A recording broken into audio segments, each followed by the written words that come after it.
Speaker Salon. I'm your host, Alana Newman. Welcome to the Speaker Salon. I'm your host, Alana Newman. The topic of this week's discussion is Eat Beef to Heal America. Our esteemed experts are Dr. Shawn Baker and Texas Slim, and with a few of his colleagues from the Beef Initiative.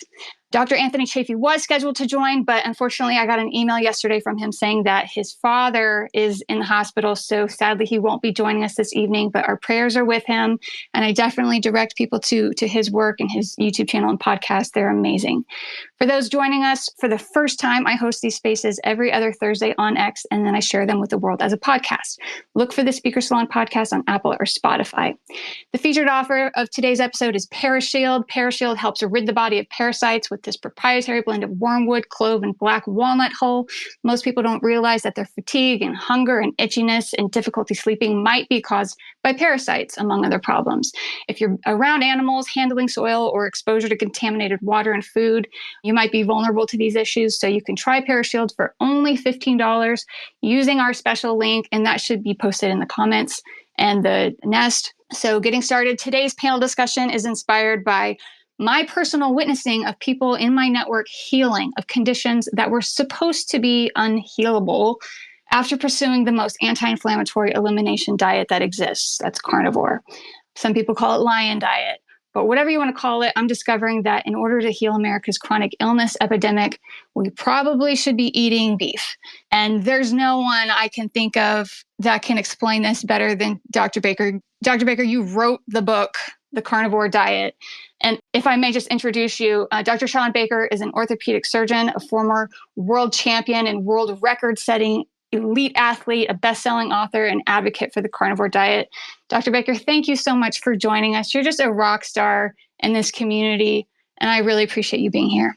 Well, yeah, thanks for giving me the opportunity and thanks for, getting this out there. I think the more people that are exposed to this, the better. And you're absolutely right. I mean, we're in this sort of make America healthy again, but one, we have to have Americans that want to get healthy. That's the first predicate there. It doesn't matter what the government does. And the other thing is, and as I theorize or hypothesize that beef is part of that, we need to have a lot of beef. And, I know we got Texas in here, some other folks. I see a couple other producers in here.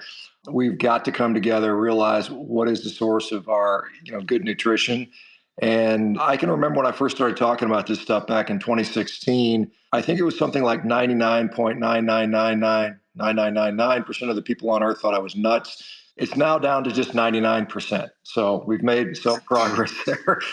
But no, I'm goofing a little bit with that. But we've definitely seen tremendous progress. And you're absolutely right. I mean, I cannot even at this point count not only the number of people, but the number of conditions I have seen by using a diet that they almost exclusively beef or nearly so. So it's definitely something we have to, it's probably one of our greatest resources in this country. And we have to do something to not only ensure that it continues to be available, but increases in many ways. Absolutely. So can you just briefly, what were the circumstances that led to your departure from the hospital that you were working at and led to you becoming this huge new media influencer? Obviously, none of that was intentional. I mean, that just kind of happened as it did. My reason for leaving a hospital, I left under very, very contentious circumstances. I was traditionally trained physician. I graduated with honors from medical school. I secured a very sought after residency program. I was in a very, very lucrative field, practiced for quite a number of years. And then just kind of by happenstance, I wanted to work on my own nutrition because as I was in my early 40s, I didn't like where my health was going. So I played with diet. And then, it just happened later. We ran into the situation where we had a lot of obese patients that needed knee replacements. And as a community, we realized that these patients were at higher risk for complications. And we wanted to see if we can get these people to lose weight before we operated on them. And there was no really set plan for that. And so I started having people adopt low carb and ketogenic diets. This is before carnivore. And what I was seeing was that the people that would do it, many of them would obviously lose weight, but many of them reported that their knee pain was going away to the point where they no longer required surgery. I thought that was really exciting and neat. It wasn't exciting to the hospital because that meant they lost out on surgeries. And so, long story short, after about a 2-year legal battle, I ended up leaving the hospital. I ended up having my license temporarily suspended, which I had to fight to get back after an independent review showed that I was completely, the hospital made these accusations against me that I was not providing appropriate care. That was shown to be completely wrong. I was given my license back. But at that time, I got so much time had elapsed and I'd gotten so jaded by the healthcare system that I went off in another direction and started pursuing lifestyle to where I am today. And obviously getting picked up on Rogan's podcast a couple times about this certainly put me out there in the general atmosphere for people to either hate or like, whatever your opinion is. Everybody has an opinion on this. And so I've been doing this now for almost a decade. And fortunately, I think a lot of people are starting to realize the utility of what I've been talking about. Yeah, you're just a picture of health. And I love what you have to say about doctors should be like clearly at peak health. They should know there should be evidence of good health, proof that they know what they're talking about. And you just embody that so clearly. I have a list of some illnesses that a lot of Americans deal with. Would you mind just answering yes or no? Sure. Do you have evidence that the carnivore diet heals or improves, one, diabetes? Absolutely. Yeah, we see that all the time. Autoimmune conditions? Yeah, there's a whole host of those, everything from ulcerative colitis to psoriasis to rheumatoid arthritis to hypothyroidism to myasthenia gravis to you name it. I mean, it's multiple sclerosis. I mean, we've seen, in fact, probably if we were to say what is the best use case for a carnivore diet, I would say clearly it's autoimmune disease because you can put diabetes in remission with a generalized low carb diet. But when it comes to some of these other ones, I think this is where carnivore really, really shines. And we have somewhere between 20 and 50 million Americans suffering from autoimmune disease right now, and those numbers are increasing every year. So absolutely, it is tremendously beneficial for that. We have a number of case series being published on that. I'm currently in negotiations to hopefully get some interventional trials to do these things. They cost a lot of money, and that's always the sticking point is who wants to pay for this stuff. But absolutely, my experience is autoimmune diseases clearly benefit from carnivore. Awesome. What about PCOS and infertility? Yep, same thing. I mean, PCOS, and again, I will just say you can help PCOS with a ketogenic low carb diet. I mean, I think a lot of it has to do with kind of a consequence of insulin resistance, hyperinsulinemia. And so anything that improves that will be helped. But carnivore, I think, is kind of like the top level low carb elimination diet. Everything else is a little bit diluted version of it. So if you want, the strongest medicine, carnivore is it. You don't necessarily always need it, but if you want that, that's where you go. All right, I'm going to keep going. Anorexia. Absolutely. Yeah, this is one of those things. And again, there's another medical case series on anorexics. One of the horrible things about the way they treat anorexia. And for those that don't know, of all the eating disorders, anorexia carries the worst prognosis. Many, many, many, and primarily it's women, but many of them die from this disorder. It's very hard to overcome. And the way they treat it often is they just basically force feed women junk food and tell them to not feel shame about that. And it doesn't do anything good for their physiology. When they tell them you need to eat your cupcakes and your cookies before you can leave the table, literally almost, when they're on inpatient, it's almost like they're imprisoned. I've talked to a lot of women that went through that, and carnivore 100% has, I can't say it helps 100% of the people, but it clearly has been incredibly beneficial. I've seen women that have gone from weighing 65, 70 pounds to putting, 40, 50 pounds of muscle back on, regaining their fertility, regaining their life back. So absolutely. Amazing. What about schizophrenia? Yes. And again, there's another case series that was just published. It was looking at bipolar disorder, schizophrenia, and major depressive disorder, where they used a low-carb, animal-based elimination diet, basically similar to a carnivore diet, to put those diseases in remission. And we were seeing a whole host of metabolically treated dietary interventions for all kinds of mental health disorders. This has been done courtesy of the Roses.Foundation, Jen Bezuki and that group, Dr. Chris Palmer, Dr. Georgia Ede, and some of the other folks that have been championing that for a number of years now. So credit to those guys for actually taking it up and getting some research done. So yes, mental health disorders 100% are affected by and often improved and even cured by proper nutrition. I know that's been kind of something that's been controversial to say, but our brain, just like every other organ in our body, is subject to the nutritions and the nutrients we provide it. So yeah, absolutely, yes. And that includes autism and dementia? Yeah, I think, again, I want to be a little bit cautious, around anything. I think it's, can you cure autism so they no longer have it? I don't know that I would ever make that claim, but I certainly know. In fact, there's a large group by a friend of mine named Tom Clark out of California.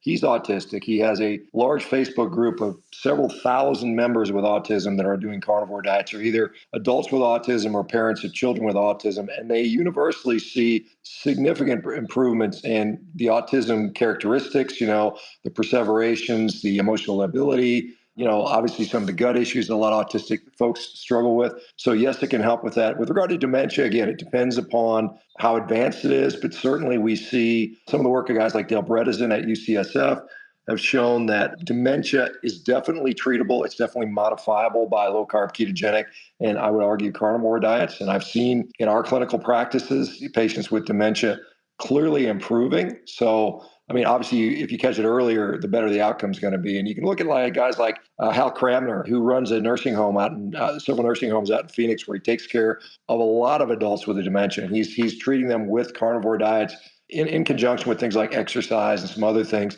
And he's seeing tremendous results to the point where people come to him, basically for hospice care, and then are able to go home independent again. So it is absolutely something that can be utilized in those instances and should be. It should be one of the first things we talk about is what can we do to fix this person's nutrition, because it is cheap, it is very effective, and it's very accessible, and there's not a lot of side effects, as opposed to all these drug infusions, which cost tens, if not hundreds of $1,000s a year. I mean, I just talked to a woman the other day. She spent, and I'm not exaggerating, over $1 million in infusion therapies for her chronic progressive neurologic disease, only to have it not improve much at all. But going on carnivore, and within 3 months, she went into complete remission. I mean, it's amazing. Wow. I'm glad you mentioned Hal. I emailed him to see if he would be able to replace Dr. Chafee as the third seat, and he wasn't able to, or maybe he's going to be late, but Hal's doing phenomenal work, and I'll try to post something in the group for people who have elderly parents and might want to mimic what he's doing. Okay, my last disease is cancer. What do we know about carnivore and cancer? Well, again, cancer is a particularly sensitive topic, but I mean, honestly, I will submit that good nutrition will affect every single disease and every single aspect of health. So we certainly, if you can point to some of the work that guys like Thomas Seyfried have done over at Boston University, showing that, cancer does seem to respond to metabolic interventions, to include low carb, ketogenic, and carnivore diets. So certainly I'm not going to be the guy that says, ignore all conventional treatment and just go carnivore, because I don't think we can say that at this point.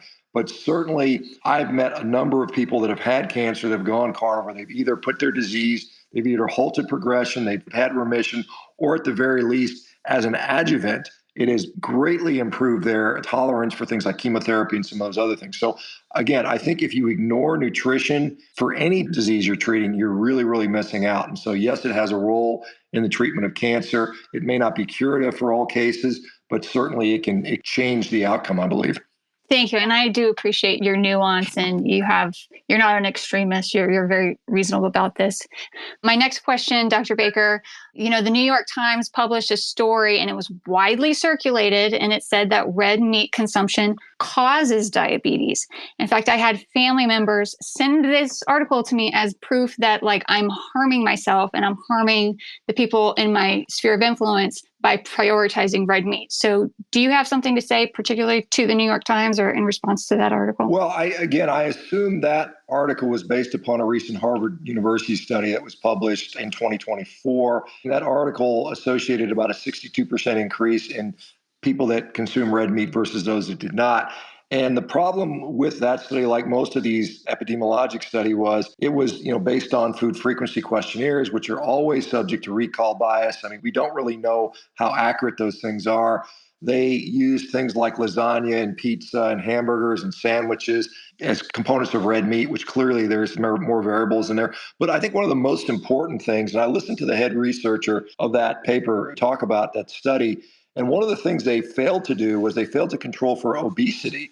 And as you guys probably are all aware, obese patients are at much higher risk for things like diabetes and other negative outcomes. And so when asked about why they didn't account for, the fact that they were using more obese patients in this cohort, he said, well, we know that red meat causes obesity. And the second he said that, I'm like, this is absolutely insane, because when I see people on carnivore diets, which are almost exclusively red meat, obesity is not the issue that we see. In fact, we often and most often see a complete reversal of obesity. So red meat does not cause obesity on its face. You could say that maybe in conjunction with other things in caloric excess, so on and so forth. But if you read the study, it'll say, well, we can't claim causation because there's a correlation here. And they always have the little clause at the end of that to say this is actually not really good study. But the New York Times will take the headline and run with that like they always do. And again, it fits into a narrative agenda that red meat is something we want to get rid of. We want to prop up all of these alternate proteins because there's billions of dollars that have been invested through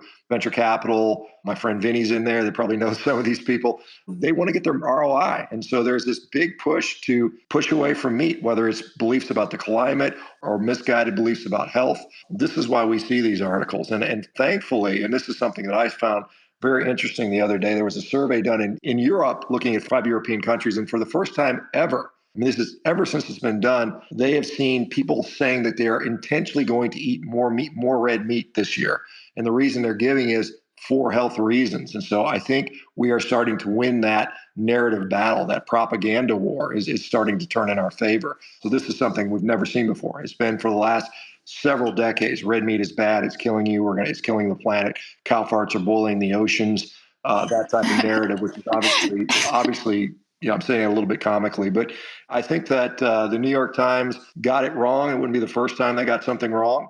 We'll see how time goes. But like I said, this is why it's so important to fund research around this stuff. So we have, I didn't need a research study to get me to do this, that, and many people don't. But I think to get it accepted in the broader context and have more physicians comfortable using this, we have to go there and we have to get these studies done. So does that mean that you're not eating bugs? Not intentionally. Oh my gosh. All right. So most legacy media consumers, that's what I've been calling them, they have it like imprinted as this sacred truth that eating cholesterol is going to increase cholesterol in the blood and that they're going to have a heart attack. And you were featured in this documentary film that's coming out called The Cholesterol Code. So you obviously are an expert on the topic of cholesterol. I'm sure you field this question all the time, but can you just tell us, like, what is the latest science on the topic of cholesterol and how it applies to red meat in our diet? Yeah, I wouldn't call myself an expert on that topic. I mean, I know a lot because I've been forced to, but I'm certainly not a lipidologist or cardiologist. But I think our understanding around cholesterol as it pertains to heart disease is a lot more nuanced than we've been led to believe. I mean, traditionally, if you go to the average physician, cardiologist, lipidologist, they will say that if your blood cholesterol, your serum cholesterol, your LDL, your total cholesterol, your ApoB is high, that is an independent risk factor for cardiovascular disease. And the longer that it's high for, the more likely you are to develop cardiovascular disease. And I think for many segments of the population, that may be true. But I think what we're starting to find out is most of that data was acquired in unhealthy people that have had heart attacks. If you're looking at sick people, you can find variables that are problematic in sick people. But what we've not looked at before is particularly healthy people. So metabolically healthy people that are lean, that don't have all these traditional comorbidities, what happens to them when their cholesterol is high? And the really neat thing, and I think my friend Adrian Sotomoda showed this very nicely in a meta-analysis that was published early in 2024, they looked at 41 randomized controlled trials. So 41 randomized controlled trials, and they looked at low-carb diets and they looked at their cholesterol outcomes. And what they found was that it wasn't saturated fat or cholesterol that had an impact on their serum cholesterol. That had minimal impact. The biggest impact was how lean the person got. So the leaner and leaner the person got, the higher their cholesterol went up. And the reason for that is this so-called lipid energy model that was first developed by my friend Dave Feldman, who's a producer of that particular documentary. What we found is that as you get leaner and leaner and you're in a low-carb state, your glycogen in your liver has been depleted to some degree. And so your cells are very hungry, they need energy. And so what your liver does is it takes peripheral body fat, repackages it in the form of lipoproteins, and then sends it out to nourish the cells. And so we just have this greater flux of lipid traffic in circulation. Now, that is a different situation from the typical obese, pre-diabetic, metabolically sick person that has excess energy in the blood. That probably is an issue. Now, these other people that are lean and healthy, the question is, we know why it's occurring because they're lean and they're in a low-carb state. Is that actually leading to increased levels of heart disease? And based on the data that has been published so far, several studies, Matt Budoff has published a couple of them out of UCLA, have shown that those people, despite extremely, incredibly high cholesterol levels. We're talking LDL cholesterols of 300, 400, 500, 600, did not and were not at greater risk for developing cardiovascular disease based on high-level CT angiography studies, which are really, really specific and precise.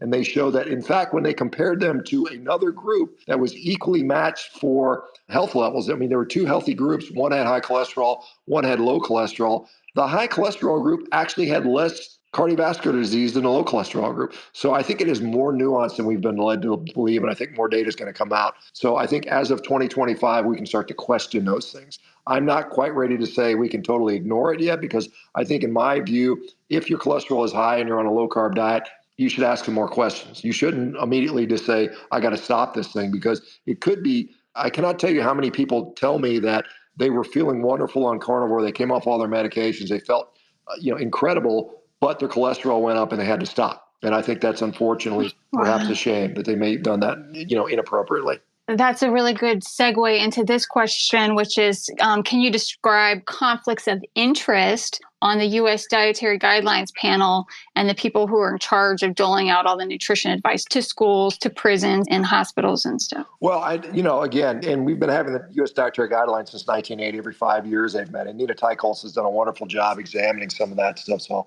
all credit to her. The 2020 guidelines, which I know she's documented very well. I can't speak directly to the 2025 guidelines people, but there are some clear conflicts on this year's group. But in 2020, of the 20 panelists, 19 of them, that's 95% of them, had financial ties to food corporations. And so you can imagine how that would influence their recommendations. I mean, USDA is captured just like every other regulatory agency, like the FDA is. We've got significant conflicts of interest in there. And the fact that the USDA's job is to promote commodities, and so that's corn, that's wheat, that's soybeans, that's beets, and so on and so forth. They have to sell that stuff. And so if it's not in the guidelines, right, your 11 whole grains a day, then they're going to have a hard time justifying what they're doing for the farmers. And unfortunately, I mean, we're producing all this corn. A lot of it goes to ethanol. A lot of it goes to, there's other uses for it, but it's not compatible with thriving health, in my view.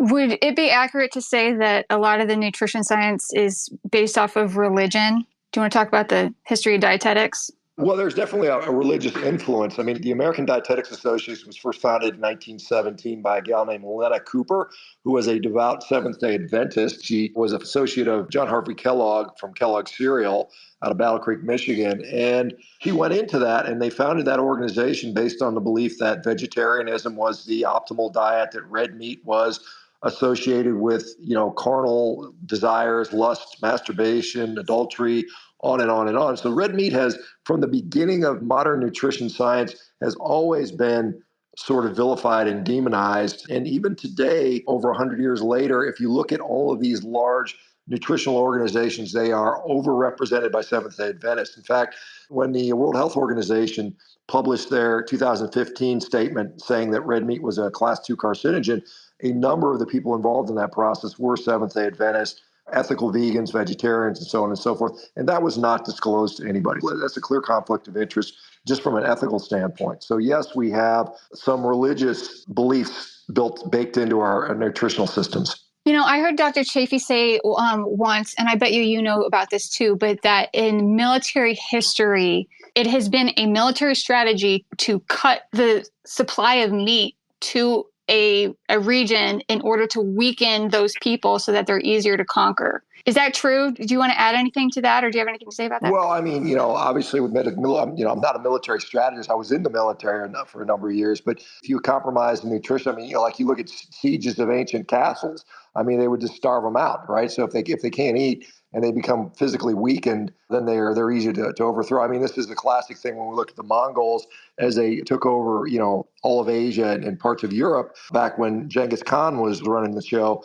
One of the things they noticed, the Mongols were very mobile because they brought their food with them. They brought cattle with them, and they would eat the cows and drink their milk and eat the horses in cases where they needed to do that. But they were able to move very rapidly, and they were much more vigorous, they were better warriors than, say, when they conquered the Chinese, who were basically settled on eating grains. And they were much slower, weaker, less robust as athletes and as warriors. So Yeah, absolutely. I mean, nutrition. There was just a paper came out 2 days ago. It was published. It was a meta-analysis of plant protein versus animal protein, and they said that plant protein was better than nothing, but it's not very good when you compare it to meat, milk, eggs, and so on and so forth. Wow.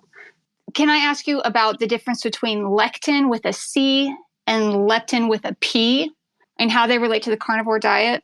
Because I don't think anybody knows what lectin is unless they're really into this. Well, lectin is a phytochemical. So this is something that's found often in things like legumes and grains, and that is considered an anti-nutrient. So it has arguably deleterious effects on our human physiology and our gut. So this is something that's found in food that interferes with absorption and can cause damage to our gut. So this is what lectins are. This is something that, what's his name, plant paradox guy, I forget the name of the doctor that wrote. Anyway, there's a physician that started talking about that a couple of years ago. He had his whole thesis was lectins were the problem. And of course, he was selling some stupid supplement, Lectin Shield, to protect you from that, which is stop eating the crap and you'd be fine instead. So lectins are that. So they're components of plants. They're anti-nutrients. And then leptin is basically part of the human physiology, a hormone. So there's this relationship between leptin and ghrelin, which control our appetite. And so ghrelin is a hormone that leads to hunger, whereas leptin is supposed to lead to some level of satiety. And there are people that are leptin resistant, and therefore they don't really feel satiety like a normal person would. So then they end up overeating, and they gain body fat in a way. So leptin and lectin are different words. There's obviously one letter difference, but they have very drastically different meanings. Thank you for explaining that. In my imagination, lectin poisons me and leptin keeps me skinny. Yeah, That's there you go. You can look at it that way. There you go. Yeah, for us simple folks who don't have the fancy degrees. And talking about fancy degrees, okay, so is Harvard trustworthy? There's science that they put out. Do you trust them anymore? Well, I mean, again, you can't paint everybody with the same brush. I think as an institution, obviously, you can look at who funds these organizations. Do they have an overlying motive? I mean, I know some people at Harvard that I think are quite intelligent, trustworthy, and doing good work. And yet there's stuff that's coming out there that I strongly disagree with. And so I think you just can't broadly say, well, it came out of Harvard, it's garbage. But I think you just have to look at it and see where it falls, what type of study it is, what are the limitations, what are the strengths. Do we know if there's an underlying agenda with these particular researchers rather than just painting the entire institution? It's like saying everybody in California is bad or good or whatever, depending on your belief system. I mean, it's not as simple as that. So I think you just have to look at it on a case by case basis. Well, I guess I wanted to pull out of you the $20 million that they were with the American Heart Association. So the sugar industry paid Harvard $20 million to publish research that fat was bad. Well, I mean, I think this is from the 1960s. I think Fred Stair at the time, I think it was Fred Stair, might have been the chairman of their nutrition center back then. And yeah, I mean, it was shown that the American sugar refiners, one of the sugar groups paid some money to sort of undermine research to sort of exonerate sugar and demonize saturated fat. Yeah, that did happen. That's been well documented. I mean, again, obviously there's more science that's happened since that time. But yeah, certainly there's been some shady business. And I don't think Harvard's unique in that. I mean, if you've been around long enough, there's shady business everywhere. I mean, we're finding out what's happening in the U.S. government, not to anyone's surprise, I'm sure, but it's just the extent of the corruption, which is maybe, I think more so than it happens, just to the extent that it's happening. So you can always say that, yes, there's been some shifty business there. But again, I think you have to take everything on a case by case. I think, there's a fellow by Dr. Sir Bradford Hill that came up with criteria about, how do we know if something is actually causal when we look at these relationships? And part of that in his criteria, is like strength of relationship, temporal association, there's a dose response. But one of the things was just plausibility, right? Does it make sense? And I think a lot of times we lose that. Like, this doesn't even make sense. Like, red meat is killing us, and yet human beings have been eating this since we've been human beings. This is arguably in part why we are human beings, is because of red meat. And now to say all of a sudden it's killing us, it doesn't pass the basic common sense smell test. And I think that's what we've lost in a lot of ways. I think we need to send Doge to Harvard. Wouldn't that be great? There's a lot of, well, I don't know. Harvard isn't part of the U.S. government. I don't send my taxes to Harvard as far as I know, maybe indirectly a few, but there's a lot of places I would send those to first. I mean, I'd love to see them go through the USDA and go through some of the checkoff agencies, and probably Tex over there would agree with that. The checkoff needs to be revamped or done away with or something. Yes. So I have one last question myself for you. And as you answer, I'm going to be pulling people up. I see that you've requested to ask a question and you're well on your way. But Dr. Baker, now's the chance. I'd love to just let you tell us about Rivero and the solution that you're building with Rivero. Yeah, I appreciate the opportunity. So, when I was practicing as a surgeon and I started to kind of just get in a sense that, what we're doing with our pills, our potions, and our procedures was missing. And as you know, I talked about this a little bit today. We're missing a lot when it comes to promoting health and understanding health. And as I started to realize how valuable nutrition and lifestyle was, I realized that I did not have any mechanism by which to provide that for my patients. I certainly didn't have any incentive to do that. In fact, I was disincentivized from doing that. I was basically told, no, we just want you to cut people. Don't start talking about lifestyle. How dare you cancel surgeries? I mean, that was the problem. And I think most physicians find themselves in that position. If they're going to practice in this corporate medicine world, and it's very clear that corporations are taking over the entirety of the U.S. healthcare system. Kaiser Permanente in California, you've got Intermountain Health through the Rocky Mountain states, and on and on and on. And all these big corporations are gobbling up the small guys and dictating the terms of practice, right? You either my way or the highway, you follow these algorithms or you get the hell out, right? So that's where most people find themselves, and they're kind of trapped in that. And so, what we're doing with Rivero is we are providing physician oversight, physicians that understand that health is more than just what kind of drugs I can prescribe, what procedures I can do for people, what tests I can order, but it's dealing with their nutrition, their sleep, their lifestyle, their activity levels, their stress management, and giving them that guidance and that physician oversight. But not only that, providing day to day feedback, support, accountability, motivation, ability to interact on a daily basis, which is what a lot of people need. I mean, it's when you're treating a chronic disease, it's more than just, I'm going to see you once every 3 months and prescribe pills to you. I mean, in some cases, it takes daily guidance to help these people get through what it is, because a lot of people are dealing with a lot of psychological stuff that goes with this.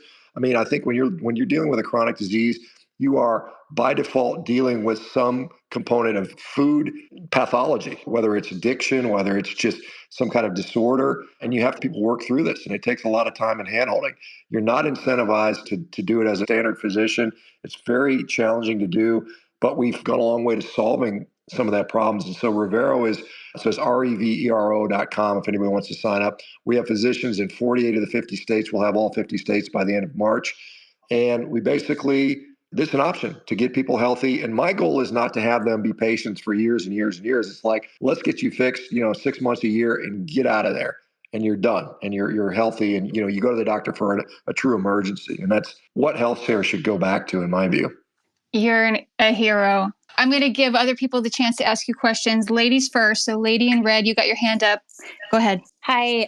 Well, you kind of answered a little bit for me already with talking about Rivero.com. Are there quotes online for programs with you? Sorry, say that again. Are there what online with me? Are there quotes for somebody that might want to start your program or? Are you asking about prices? Is that what you're saying? So I think it is. So for having a physician, having a team, having daily feedback, having guidance every day, it's $199 per month. If you sign up for 4 months, I think they dropped the price to something like $169 or something like that. But I mean, that's basically a cup of coffee a day to regain your health. And I think, and eventually will probably be picked up by insurance. I mean, our goal right now is direct to consumer. I mean, we have to pay our doctors. I mean, we got to pay them something. So we got to charge at least some money, and we're not. And again, our business model is not to keep people there for the rest of their lives. They may do that for 6 months, and then they're off their medication. They're healthy. If you think about how much money, and the average patient we're going to be seeing is going to be saving a hell of a lot more than they're spending with this when it comes to getting off medications and not needing to go to the ER and having doctors visits. So I think it's in the grand scheme of things, it's going to be very economical. And then like I said, our next phase will be rolling out to different corporations and to start to offload some of the costs, because the average company out there is paying enormous amounts of money on healthcare for their employees. I think a lot of it could be eliminated with this type of strategy. Well, thanks for that. And I actually did carnivore for an entire month. I was too weak to keep going, which is, I really wish I would have, because I could not believe how much better I felt, how much water was coming off of me. how much fat was coming off of me, my sleep, like everything was just amazing. But I just fell back into the normal routine. So, do you have support for people that have a hard time not going back to their old ways? Because it's really, really difficult for some people. I'm one of them. Uh, so, yeah, how can you help me so that I don't do that? And yeah, that's a very good point. That's exactly what I'm talking about.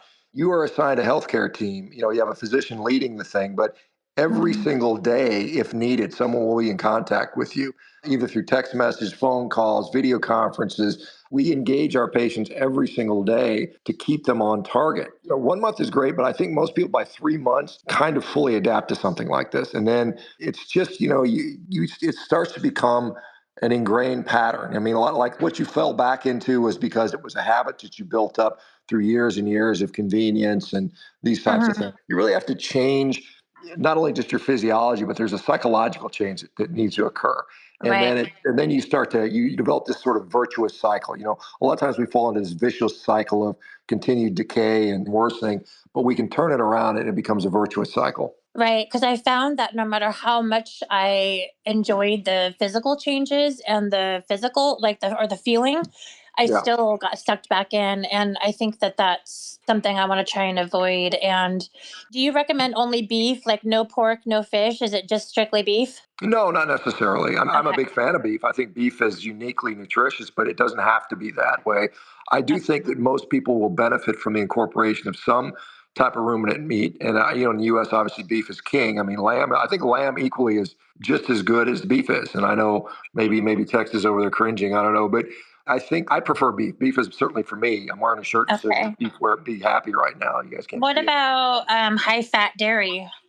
Again, I think dairy in general is one of those case by case, it depends basis. Okay. Like I said, for weight loss, high fat dairy is not necessarily the best strategy with some caveats there. I think dairy is one of those things where, again, it's kind of an individual thing. And there's some people that do really well on dairy, and there's some people that need to minimize or avoid it. Okay, and just one more. They say that you should only lose 2 to 3 pounds a week to stay safe and not burn too much muscle, and your heart is a muscle. So, don't you drop weight pretty quickly on this? Like, because I did. I lost a pound a day, if not more, when I did it. Well, I mean, you got to remember some of that. Obviously, the first, maybe up to 10 pounds or more might be water. Okay. That's not part of that equation, right? So, I mean, water weight is just fluid shifts. I mean, I can shift my weight 15 pounds in a day very easily just on how hydrated I am and a little bit of food in my belly. So, I would be so concerned about that. I mean, I think again, in the context of a carnivore diet, when you're getting adequate protein, that is probably the greatest impediment to losing that lean mass. And so, as long as your protein is adequate, you can lose weight at the rate that's appropriate that you need to. If you lose more than 2 or 3 pounds a week, particularly early on, and most people, they might lose the first week, maybe they lose 7, 8 pounds, and then it's 6 pounds and 5 pounds. And by about, 3 or 4 months in, they're not still losing 5 pounds a week. I mean, you would disappear if that were the case. So you start to stall out and slow down. So, if you're on a starvation diet where you don't eat anything, or you're taking some of these, injectable drugs, where you're just dropping just weight from lack of eating, lack of nutrition, that can get you into a problem. And yeah, you can lose too much lean mass. That's like one of the side effects of these GLP-1 drugs we're seeing now is a lot of women are developing osteoporosis, which is going to come back to bite them later, because when they get off the drug, they're going to have lost all that muscle and bone, and then they're going to regain the fat. And it takes a lot of work to put that bone mineral density back in you. Thank you, Lady in Red. Jimmy, you got your hand up. Why don't you go ahead and unmute yourself? Hey, thanks for having me. Hey, I started carnivore in August. I was on it for a long time. The highest I ever was 265. I'm now 215. I went to my doctor, did my yearly blood test, and they basically told me, hey, we noticed that you went from like a 185 to a 220 with your cholesterol. You should stop this. And then I had a second doctor telling me, hey, actually continue, because we love to see the weight coming off. I stopped doing it because I got nervous, as you kind of said earlier, that they don't really know about cholesterol, but they kind of use it as a scare tactic. I noticed though, when I got off of it, carnivore, I started getting sick again. Just, runny noses, going to the doctor, not feeling good, everything I was dealing with before I went on carnivore. And so I think it really does help. My question is I get stuck at like 215 though. I've tried other things. I just can't get past that. I'm trying to get down to my goal of 200. I'm looking for suggestions. Well, I mean, obviously, like you said, carnivore was clearly better for you from a health standpoint, irrespective of what shift you had on cholesterol. And I suspect if you get down to 200, your cholesterol might even get even higher based on the lipid energy model, which I discussed earlier. I don't know if you were listening when I was talking earlier, but I mean, with regard to how do you get, leaner and leaner, I mean, there's a certain point that we have to say, like, I want to, take pictures for Instagram and have 6% body fat and have ripped abs. I mean, I think that is probably not normal human physiology. Let's just be honest about that. If you look at any sort of indigenous tribe, there's not bodybuilders walking around. There's people that are lean, but they're not like super, super lean. So some of that is how lean do we actually need to be? As a male, I think you get around 15% body fat, and that's probably as lean as you need to go. Anything beyond that is you're genetically predisposed to that, or you're just doing things that are really hard to sustain. But let's just say you legitimately need to lose 10 pounds or something like that. Then I think in the context of carnivore, there's a couple ways you can go. You can certainly, one thing you'd have to realize, you were up at, I think you said your top weight was 260, I think maybe, or something like that. So when you were 260, you were a larger animal than you are at 215. And so if you think you can eat the same amount of food that you ate at 260 at 215 and still continue to lose weight, that's not going to happen. I mean, I have two dogs. One's bigger than the other. I feed my big dog more than I feed my little dog. So I think there's some of that you just have to kind of get used to maybe eating a little less. I know some people on low carb get all upset when you talk about the fact that volume of food does matter, whether it's counted in terms of calories or not. I think you can play with the protein and fat ratios. What I have done in the past, right now, I'm trying to get from 255 down to 240. I'm giving myself 2 years to do it. I'm in no hurry just because I've got certain performance goals when I hit 60. There's a lot of strategies. You can go and do a relatively high protein, lower fat approach, which is, I don't think it's sustainable in the long term, but it can work in the short term to strip some belly fat off. And then you just got to maintain that for a period of time to kind of get a new sort of level, which you can kind of sustain. And hopefully your appetite will match that. Some people will do really well with a very high fat approach. And what happens is, I think that works well if and only if it leads to enough satiety. I mean, there's this concept of sort of an energy-centric model of appetite, which is kind of intuitively obvious. When you eat your food and you're full, you're not hungry, right? I mean, it's obvious, right? But what happens is over time, you start to go through that energy that you've eaten, and now you're hungry again. You need to eat again. Well, if you say, "Well, I'm just going to not eat 500 calories a day, and I will go into a 3,500 calorie deficit over the week. I should lose a pound of body fat." That's on paper what should happen.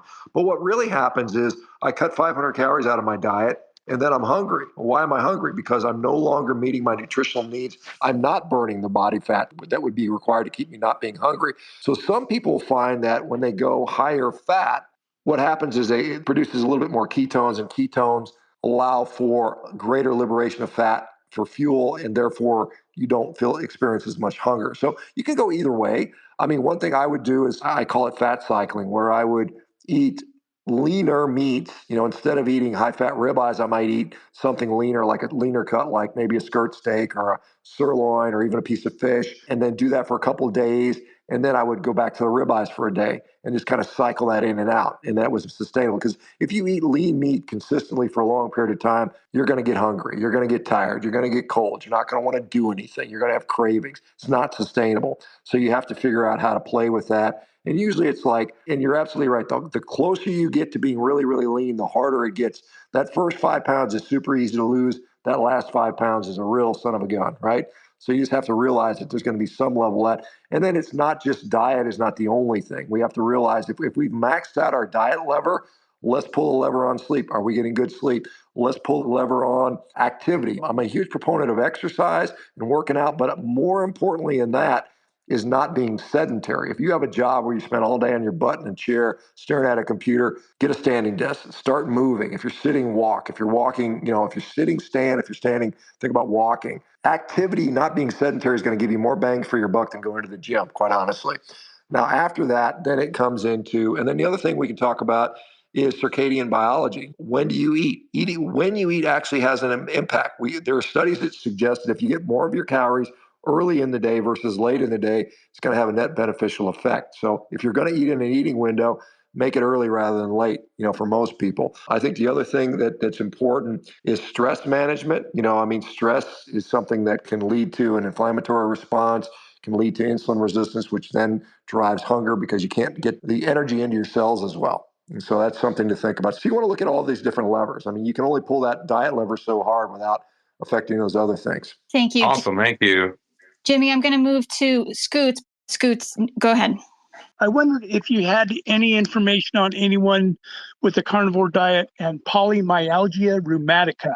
To be honest, I don't remember specifically anyone with that particular condition on carnivore. However, I've seen very similar conditions. There's a lot of myalgia conditions, fibromyalgia. There's all kinds of different myalgias that are out there that I've seen respond to this. And I think if I looked, I could probably search our database because we collect, all these thousands of success stories and we've cataloged them. You can search, if you go to carnivore.diet, you can type in the search bar specifically what you're looking for: myalgia, polymyalgia rheumatica. We see rheumatic diseases that have improved. So I suspect it would help. It's worth doing for 3 months, in my view. I suspect you'd see a decrease in inflammation. You'd see a decrease in some of the muscle pain that you're probably experiencing, or whoever's experiencing. I assume it's you.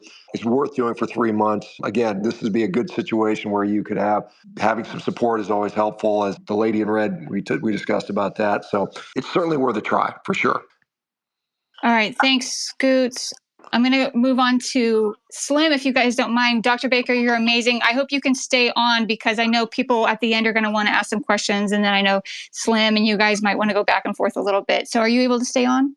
Well, I've got to do another podcast here in 5 minutes for an hour, but if you're still going, I'll pop back into the space because I've got 5 podcasts today, so I got to go jump on another one. I'll come back, and if you're still here in an hour, I'll come back though. Okay. All right. Thank you so much for doing this. Sure. All right. God bless. Thanks. All right. I am so excited. So now that we established the health benefits of beef, now we get to talk about how we can ensure that this quality food is something that we have access to. And that's where Slim, you get to come in. So our second guest is Texas Slim, founder of the I Am Texas Slim Foundation, as well as the Beef Initiative. And he started this amazing ecosystem of resources that support health and access to high quality food, most importantly, beef. So Slim, thank you for doing this space. And let me just dig right in by asking you, tell me about what sovereign health means to you and how beef and cowboys and cattle ranchers are helping us in our pursuit to make America healthy again. Well, just thank you, Alana. Thanks for putting this together because, it's been a long road, and I'm just going to come off the heels of Shawn Baker and say a statement. It's the Great American Health Initiative being led by the Great American Rancher. And what we're doing is providing the cleanest beef in the nation. And so what we can do now is kind of dissect what that means. And what we've had in the United States is, as Shawn said before, we've had an attack on beef for generations. And where I come from, you look at health and you look at beef and where we came from on both and look where we are. We're under attack in so many different ways and so many people are confused. And, to be a sovereign rancher means that, you get to raise that cow the way that you want to raise that cow. And you don't have any institutional, capture. You don't have types of associations. You don't have technology use agreements. And so if you look at where we come from and how, we're shipping most of our beef overseas now, we've lost a lot of independent producers from where we came from. And we can talk about that today because it's a fascinating story that's transpired in my life. And, that's one of the reasons that I, started the Beef Initiative. But make no mistake, this is about saving children's lives. It's about saving a cattle industry that's under attack. It's about saving the health of a nation, and it's a perfect storm of awareness that's coming our way. I saw this back in 2017, just like what Shawn said, and we've got people in the Beef Initiative that spent their life going through this transition from our health being ill health now, and, from our cattle industry where we've lost market access to it as consumers and as producers as far as where we get to and how we get to grow that cow, that beef, and where we get to ship it to. So that's a good start right there. Yeah, you've been involved and have lived in agriculture communities basically your whole life. And, you're not 20 years old anymore. What's changed the most since you were a kid? And how did all this happen where we've got Bill Gates owning more farmland than anybody else? Well, it's daunting. And, it's arguably in the family, 6th and 7th generational Texan. And, if you come from where I come from the Texas Panhandle. It's called the Llano Estacado. And, where I come from, 85% of Texas beef comes through this corridor. And, we're part of the first cattle drives. And so to have that kind of DNA and where we come from, well, our money is broken, for one. And, we broke our soil. We broke the ways that we did things. We broke our community-based food systems. And if you look at Texas, whenever I was younger, we have 254 counties. And one time we had 254 micro processing centers that were able to, process animal protein. And so what do we have now? We have 4 multinational corporations that are not housed in the United States of America as far as headquarters, and they control 85% of our animal protein in the United States of America.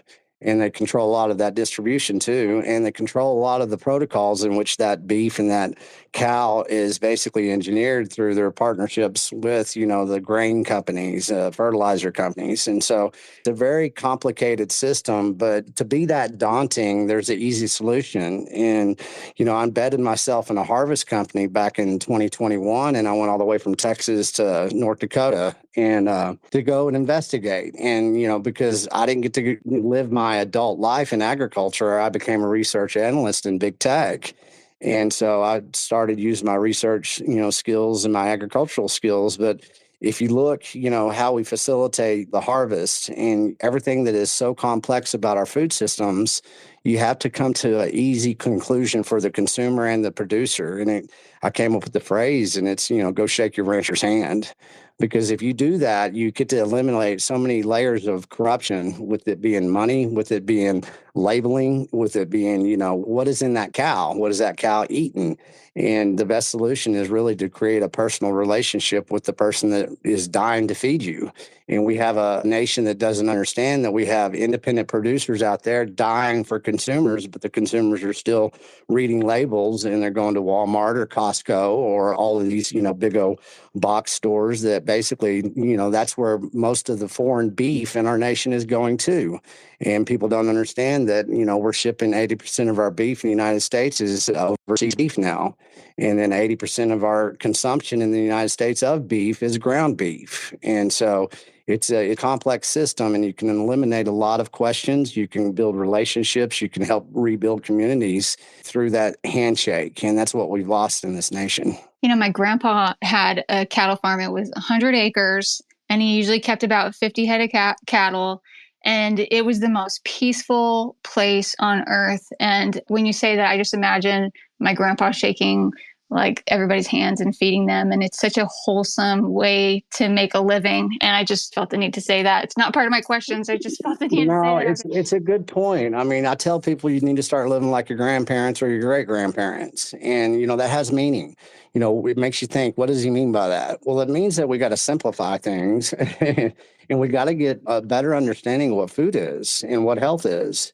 We used to be a healthy nation, and we used to feed ourselves pretty damn easy. If you get away from the centralized history of things and you really do develop that type of spirit that comes with, living back then. And, I come from a very pioneering place. It was the last place in Texas that got established after the Comanche Wars. And that's when our cattle industry blew up. We had to go feed a nation. And so if you can kind of look at, our history and how we got here, and then you can really look at, what have we lost?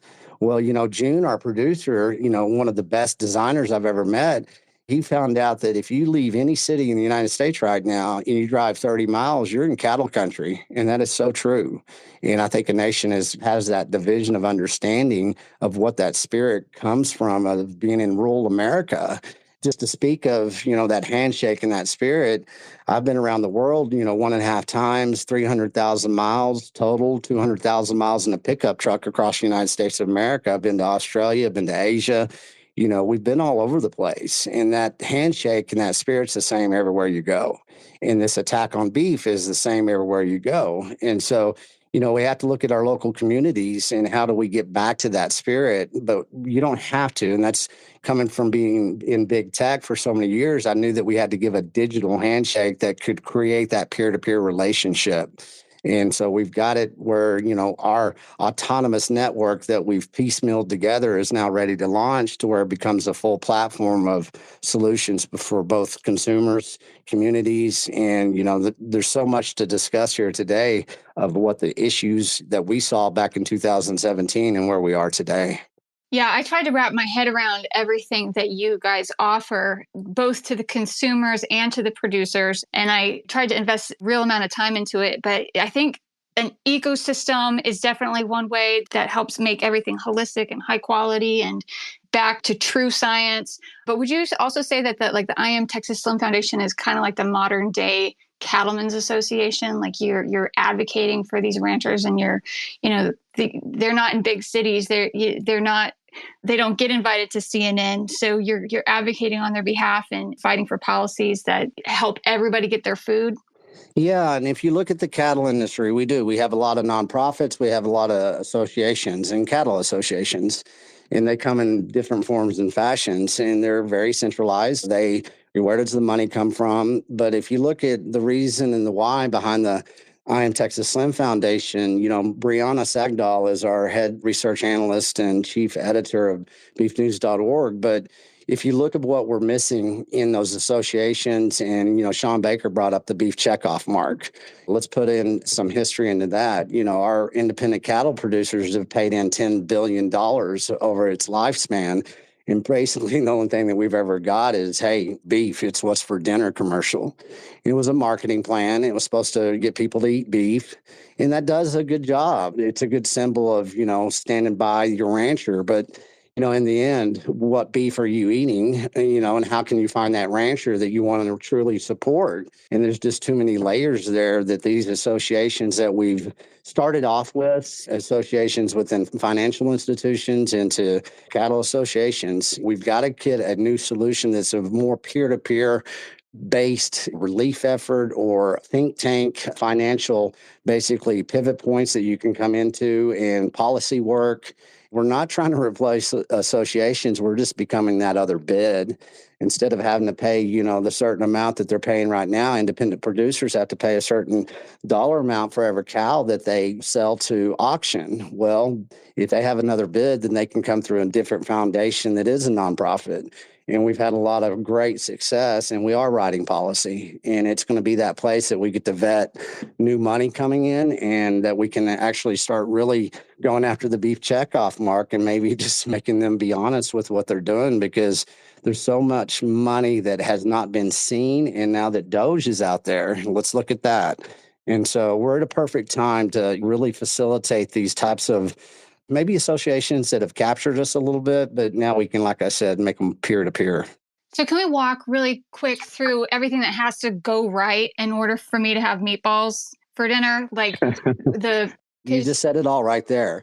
And let's just stop right there. Let's just start with the cow, and let's start with beef, and let's start with meat. And what does that take? Well, it takes a vertical integration of facilitation.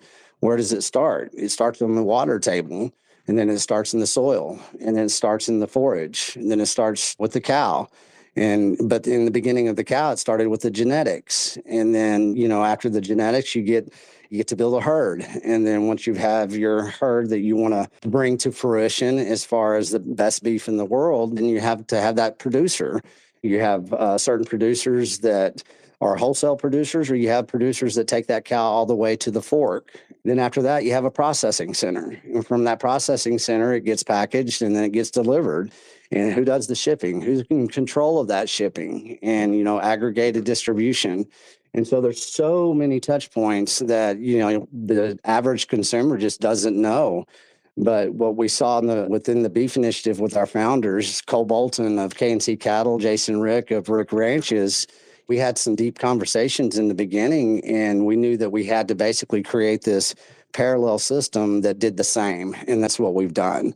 So from the beginning of the genetics of the cow to the water table, you're going to know everything about that, because we have producers, and that's who we operate with. And we have new producers coming in daily. And anybody that's selling beef from farm to table in the United States can now come through, the gates of the beef initiative. And we've built that basically entry point to where they can have access to like our inputs that make those meatballs even better. And we can tell you how those meatballs were made. We have processing centers that do make, jerky, all of the different meat byproducts, tallow, skin care. We're taking the whole cow and bringing it back to the consumer here in a local community-based way. Yeah, I love it. That's exactly why I wanted to draw attention to what you guys are doing, because it seems like you're doing all the right things. And so for me as a consumer, if I want to support what you're doing and how you're supporting ranchers, I go to beefmaps.com and I find my local rancher and I order beef. Is that the best way I can vote? Yeah, there's a lot of entry points, and I'm going to tell anybody that's interested in what we're doing. And, we have Dr. Shawn Baker on there right now. And one thing that we're missing in the United States of America is how do you find, the ranchers through website apps, through the internet. And, Shawn Baker was the first one. I said, hey, Shawn, let's start tagging the ranchers, the people that are supplying your beef so everybody can know and go support that same rancher if they find out that they can establish a relationship with them.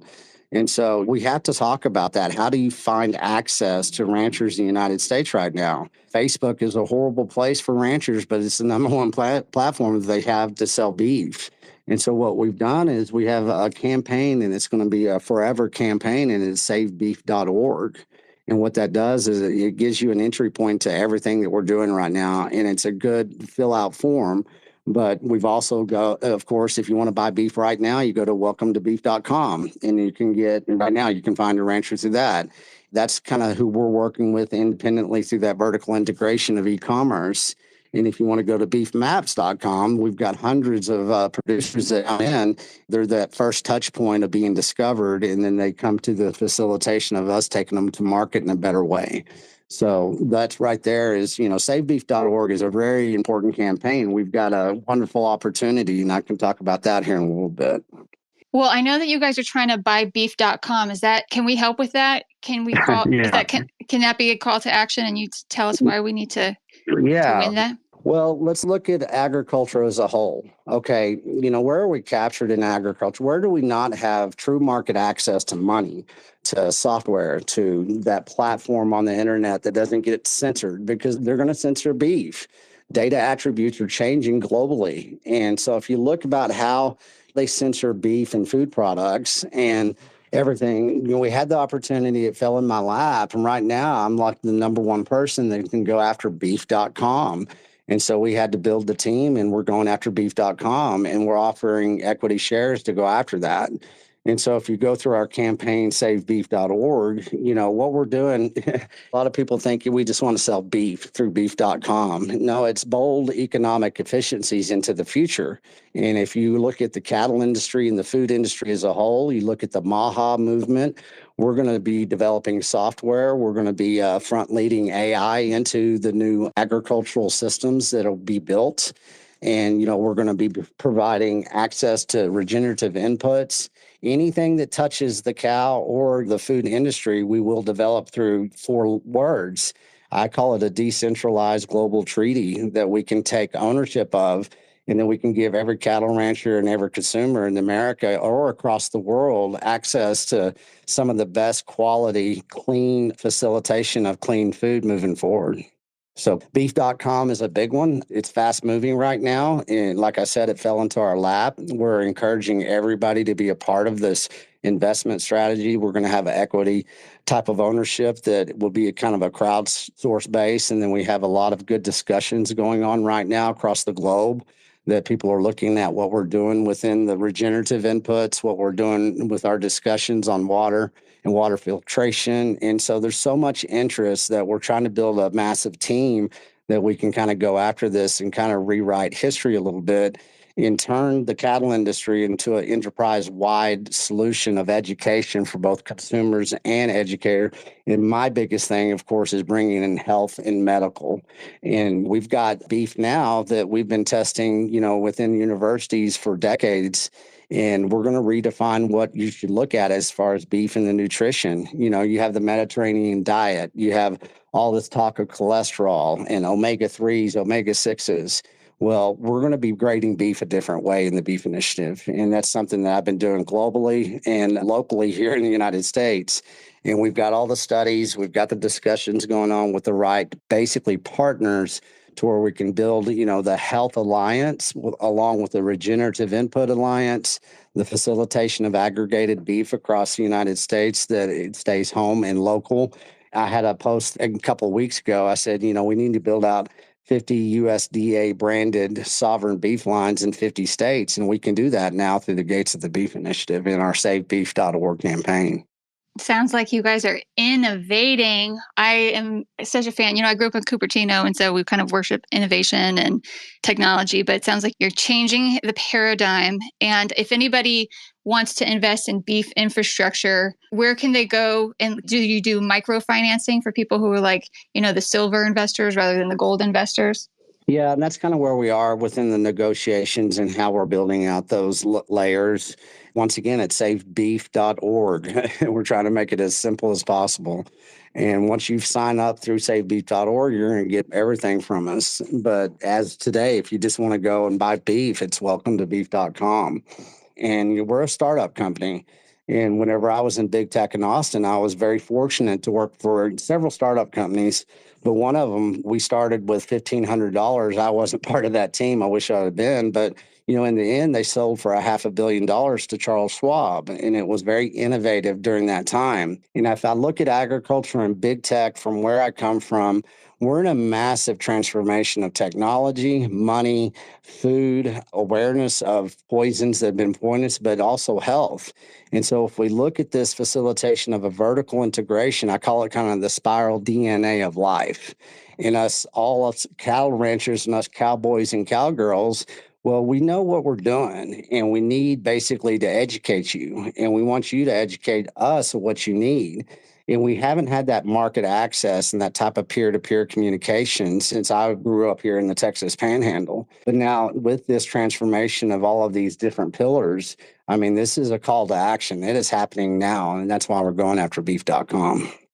Bravo. I'm very excited for you guys. That is going to be amazing when you get it. I want to bring in part of your team. I know that June, who's heading the Beef Initiative X page, brought up RanchMama Shanen. I was hoping I could ask June a couple questions, and then we can just get to know your team, Slim. Oh, yeah, please. Because I started this in a pickup truck many years ago. And, I did this with building relationships and handshakes. And this is how we've built this team. And it's the best team that anybody could ever hope for. So the more people that on this team now that can have a voice like I had in the beginning is how this gets viral and everybody really gets to spread the wealth. Yeah, saving America is going to take a team, that's for sure. And you've attracted some amazing people, starting with June. And June, I really appreciate the fact that you're kind of this urban guy. Like Slim is from West Texas, but you came from Philly. And I know you guys have someone, is it Ajala? You to introduce the concept of like what's going on in the cities in terms of their access to food and how was it for you when you were growing up in Philly? Thank you, Alana. This has been such a good conversation, and it's just such a pleasure to be here representing health through beef and through the cow. And I like to say that I really didn't see a cow my entire life up until really I met Texas Slim and the beef. I liked this at all being in agriculture. But something that I learned from the work that I've been doing with Texas Slim and RanchMama Shanen and everybody else is that agriculture is what we all share, from the city to the country, from Thailand to Louisiana to the tundras in Russia. In fact, if you zoom out on beefmaps.com, you're going to see a rancher in the middle of the tundra in Russia. So anywhere you go on this planet is cattle country, and we all have a shared agricultural heritage. And coming from Philadelphia, I grew up pretty rough. My mom was addicted to drugs and had abusive boyfriends and stuff like that. My father's a very good man, but, my mom always struggled. And fortunately, she passed away back in 2009. She passed away from congestive heart failure, which, I think if you were to ask Shawn Baker what that is, that's essentially a nutritional starvation. The heart doesn't just fail like that. She liked to eat a lot of processed food. She grew up eating it. As a teenager, of course, started growing up eating it. It became the norm.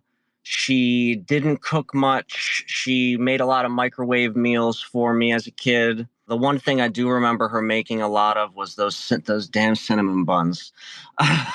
Oh, they're so good though, right? But she was really good at making those cinnamon buns. But when she did cook, she cooked with vegetable oil, like everybody in America these days. They all cook with vegetable oil, right? And when I met Texas Slim, I was going down a path that, I was looking for solutions to why there was so much poverty around me, why my family seemed to be trapped in this cycle of illness and drugs and poverty and all the stuff that comes with growing up as a generationally poor kid.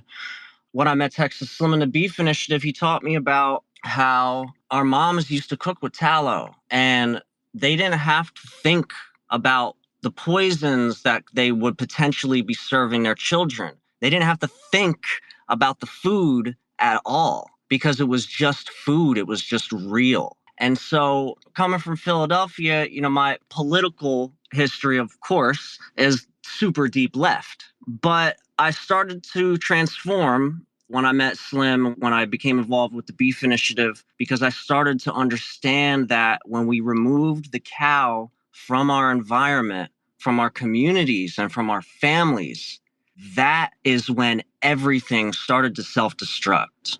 And when I learned how to add the cow back to my life about 2.5 years ago, my mental health, my physical health, everything changed. And so I started going back a little bit deeper. And of course, you could probably imagine I have a little bit of a chip on my shoulder.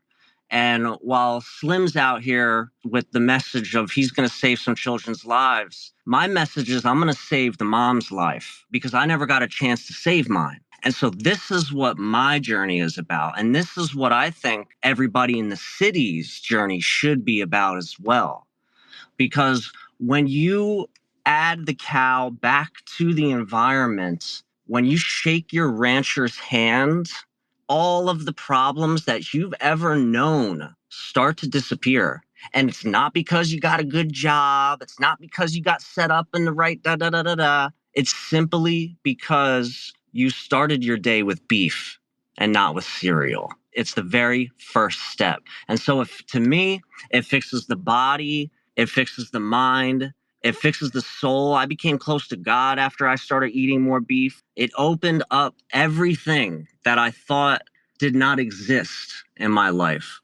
And so that's really where my city thing comes from and where I see our rural producers as being the key to solving our city's problems. And so when I hear people in the city talk crap about rural America these days, it does not fly with me. And when I hear rural producers talking crap about the city, that doesn't fly with me either, because we are all part of one nation. This is one community. And when you look on beefmaps.com and you zoom in New York City, you're going to see about 5 or 6 ranches right outside of it. And I think that brings us up to our dear friend, Ajala Epham. Ajala, she spoke at the Metabolic Revolution conference in DC last year. She's got an extremely powerful story.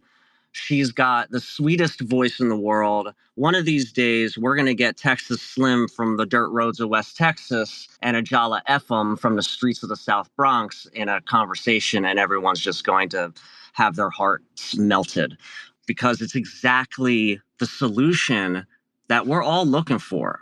We are not divided like we think we are, and beef heals.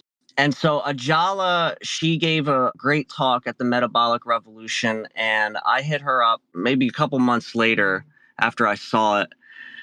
And I invited her to just become a little bit more deeply involved with what we're doing. And she, of course, was absolutely thrilled to start to build her end of her career out, right, as an inner city health counselor, essentially. And that's what she does on the side there. So yeah, 2025 is going to be a very, very interesting year for all of us. And I think that there's a great awakening occurring. And the city is part of this cattle industry. Philadelphia is part of this cattle industry. North Philly is part of the cattle industry. Kensington, Philadelphia And the opioid crisis is part of this cattle industry. And beef can heal this. Amen. So I want to just say my friend Mia is in the audience, and she helps people with using a ketogenic diet for mental health. And so I posted in the Nest tomorrow night, Georgia Eade, who's a Harvard psychiatrist, she's doing a meetup with Mia. And Stephen, who's also listening right now, they've got an event tomorrow night. So if anybody's dealing with a mental health kind of issue, and I know a lot of people use carnivore and keto to heal that, and they're going to explain the science and why, and there's a community there. So on your point about saving moms means saving mental health, and there's like a mechanism to that. There's strategies we got to protect our moms because they raise the future. And thank you for sharing that story. Is like so many One kids. real quick, just to feed off of what June said and what you just brought up as far as reference points. Through the foundation as well, we're creating something called the Wendy Whispers program. It's about mental health awareness and access for, those moms and those children. We're going to have stuff like horse whispering. We have a horse that we saved from slaughter, that Brianna Sagdahl, and her name's Peaches, and we're going to bring her to Texas. And so we're going to have all kinds of different things that are mind, body, and spirit. And that's the type of things that we can do through the foundation, especially with all of the product that we have and the lifestyle. And, in the United States of America, we used to stay very close to livestock at a very young age. And you listen to June, he wasn't around a cow his whole life. We've got to get back to the farm in every which way we can. And there's a few folks in the crowd that I'd like to point out, but one in particular, someone who's really just got the passion to bring people back to the ranch and to tell the stories from the ranch. And you spoke about her briefly earlier, Alana, and that's RanchMama Shanen. RanchMama is from Ebersole Cattle Co. up in southern Iowa, and she is a first-generation rancher, and she has just brings so much to the table as far as how we connect to each other as humans. Because it's not just about buying beef. We've had a few of these conversations recently, and people are, of course, they're confused about beef. They don't know how to talk about beef. I would say that there's an attitude adjustment that needs to be made, that consumers need to make themselves when approaching producers. Guys, we have lost 141,000 family farms in the last 5 years. We have 67 years until the last family farm is gone. Are you really going to go to the farmer's market and harass your rancher about grass-fed beef? Do you even know what grass-fed beef means? I didn't grow up around cows, but since I have started seeing cows, I never met a cow that didn't like grass. So Ranch Mama does this fantastic job of leveling the playing field for consumers, leveling the playing field for ranchers, and really just bringing us all to the hearth, right, to the home. And that's where Ranch Mama really shines. So I just wanted to introduce Ranch Mama and bring her up to the stage to say hello and anything else. Hey, welcome, Ranch Mama. Hey, Shannon. Hey, thank you guys for inviting me on tonight. Like June said, I am a first generation rancher, and I think that connection is huge. We've all had our own story, how we came to this, but I also was raised in a household where hamburger helper was a home cooked meal. And so I've taken that through my life, and now I teach people how to cook real food in easy, simple ways. And like Slim always says, shake your rancher's hand. I help you do that virtually now. I like to tell the stories straight from the ranch, share all the crazy things that happen, all the silly things that happen. And connecting with your rancher directly is something that is so fulfilling. Getting to know ranchers like me at Ebersole Cattle Co. and all the ranchers that are on beef maps.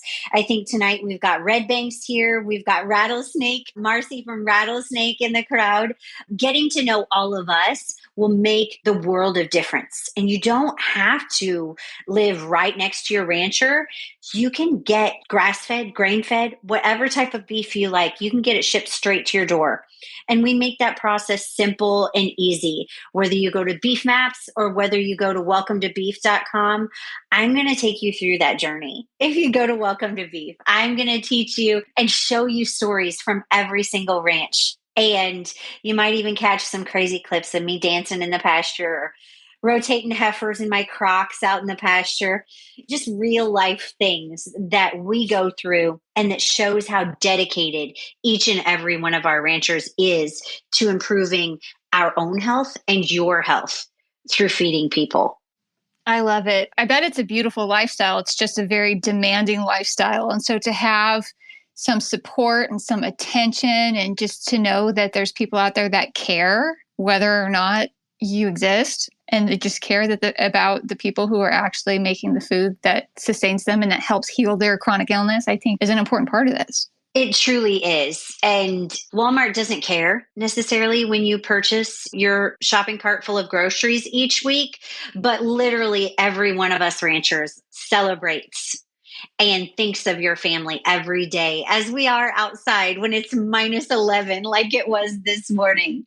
Wow. Yeah. You guys still have to work. You still have to get out there. And I do digital marketing and branding, and I am always inside. If I don't go outside if I'm cold, but you still have to. But I enjoy my steaks regardless. And it means a lot. If you never hear it, thank you. And, one thing. Well, thank you. And another thing to back up what Shanna is talking about. And, you look at pop culture, and I think our first team that I started with, I said, hey, we're going to go turn pop culture on its head. Well, that means lifestyle. Let's make this type of lifestyle. What's the number one rated TV show? It's Yellowstone. Well, that's not touches on ranching, but it's a very shallow entry point of what really goes on out there. And, when the Beef Initiative and June and I working the production that we've been doing, we're going to bring everybody within a digital production to the ranch too. Not everybody can get out of the city. Not everybody can go visit Remino's Ranch in Montana or Rick Ranches in Colorado or K&C Cattle down there in South Texas or up here in West Texas. You have so many different ranches up here, but we really want to bring people to where they can have market access. And Jason Rick, he's one of the founding pioneers of the Beef Initiative. Well, in the beginning, he just, he had a small herd and had a couple of 100 acres and he was stewarding 4,000.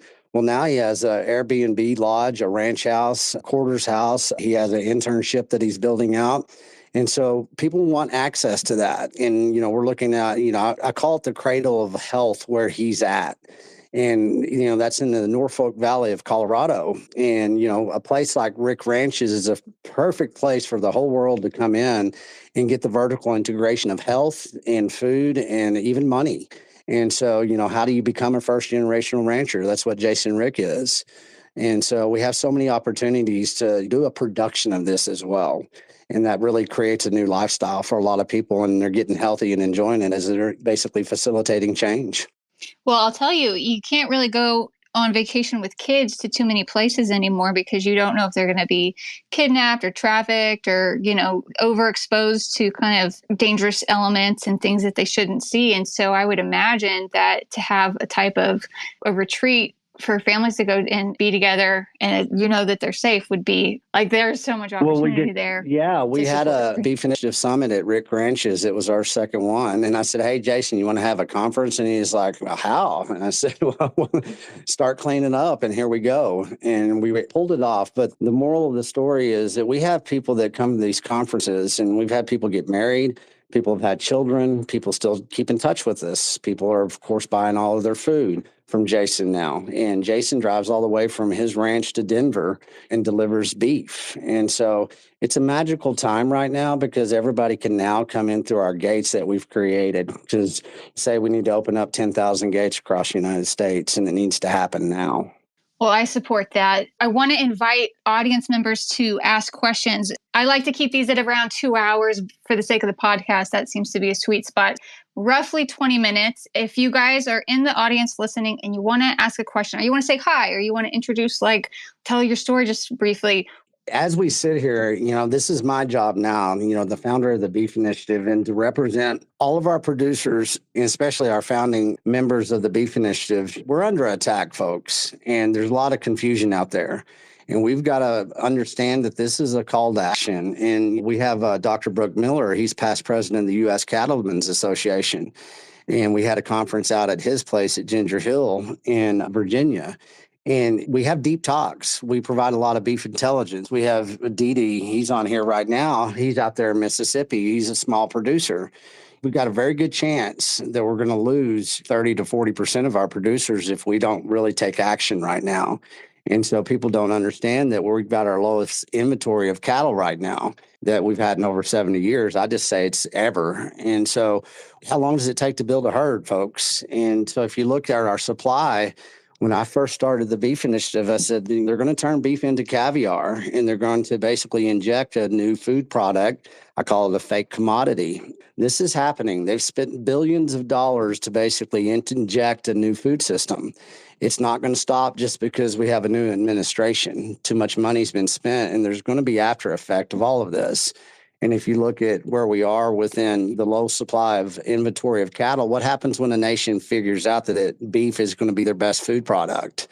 It's time to act now to really take us serious at this point in time. The money's dried up as well. How do you build a herd with no money? And so with their plans and what they've done across this globe, they've culled herds, they're culling chickens. The last USDA person that just got kicked out of her office, Miss Wong, how many birds did she kill? 300 million, I think it is. Something I can't even remember. It's such an astronomical number. But if you look at how they're attacking animal protein as a whole, where do we get most of our pork? Well, that's from China. What are they doing to their pork? They got vaccines in it. And, you look at what we've done in the beef initiative, we don't vaccine. We don't have to use that stuff. We are separate from that system. And there's going to be a big tsunami, like I said before, of people kind of flooding in. This is not like, I'm not being clairvoyant here. This is what we report on every day within the beef initiative. We have research analysts. And so with this movement that's coming, and if you can really look at the maps and kind of really understand what's going on in real time, we're going to have a lot of changes in agriculture this year as well. So it's time to really investigate and study the cow. And it's a fun, exciting kind of research that you can do. And it takes you into a lot of discovery that really does help your family out as a whole. And if you look at animal protein, why is the cow basically not captured the way that they have poultry and hog? Well, it's because of our producers. And we've stuck together, and the cow is a different beast, and it's majestic. And this is something that is the basically foundation of our food supply in the United States of America. It is. Amen. Noah was here first. Noah, do you want to ask something, say something? Yeah, well, I've been following Shawn Baker and a handful of the other carnivore people for a while. I grew up in Alaska and got spoiled with fresh wild food. And then when I was a teenager, I was in Northern California, and my parents were struggling a little bit, fed me whatever grocery store or vegetables was convenient for them. But luckily, when I was a little bit older, in my early 20s, we had this door-to-door meat salesman guy who was selling us like a quarter cow at a time. And that really improved my diet a lot. And I've gone back and forth trying some different diets, but I always felt better on carnivore. And it's hard for me personally, just with the sugar cravings, carb cravings. I'm interested in maintaining it. And occasionally I'm not perfect. I do have like some carbs here and there. And I was looking through some of your websites. I have a couple of questions about that, but I recently just started a company making egg chips. I'm in Austin. I'm very interested in connecting with some people around here and subscribing to some local ranches. I've been here for about 4 years, just buying regular grocery steaks, but getting on that quarter cow or half cow subscription, I think is a immediate plan. And I'm curious if anyone's interested in talking a little bit about eggs, considering my new company. And then also looking at this website, it looks like on the Beef Initiative, you can just subscribe to some of these packages from various farms. And is that the way to go if you're just new to this space? Yeah, no, if you've got a post where we can see your company and you can put it in the nest, you just go to the post itself. So it has to be a post if you want to share a link up in the nest. I don't know if you can see that, but I've got a bunch of other links like the mental health link, and you go to the post itself that you tweeted out in your feed. And then there's a share button. And then at the very top, it'll say share to, it'll be like Alana Newman space or the Eat Beef to Heal America space. And you put it there and then that'll put it in the nest. All right. I'm taking a look now. So if I go to my feed, my post, that might have done it. Yeah. What's the name of your company? It's Magos Chips or eggchips.com. All right. Slim, do you have anything to say about eggs? I know that you represent just a lot of people in agriculture. Yeah. Well, let's look what they're beef. doing to eggs and what's a real egg anymore, right?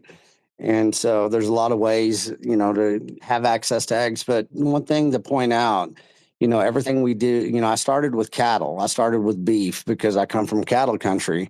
But this is about purity of food and having market access to everything. And, what you find is sometimes you don't have access to a rancher, but you have somebody that's making eggs in your community. And, that creates a really good connection. Well, they're going to know people that have butter. They're going to know people that have lamb, hog, beef. And so that's the facilitation that happens. And anybody that's into this purity of food, that's what the Beef Initiative is about. And we're going to become my dream. And, it does it for a visual for people to become the Amazon of food.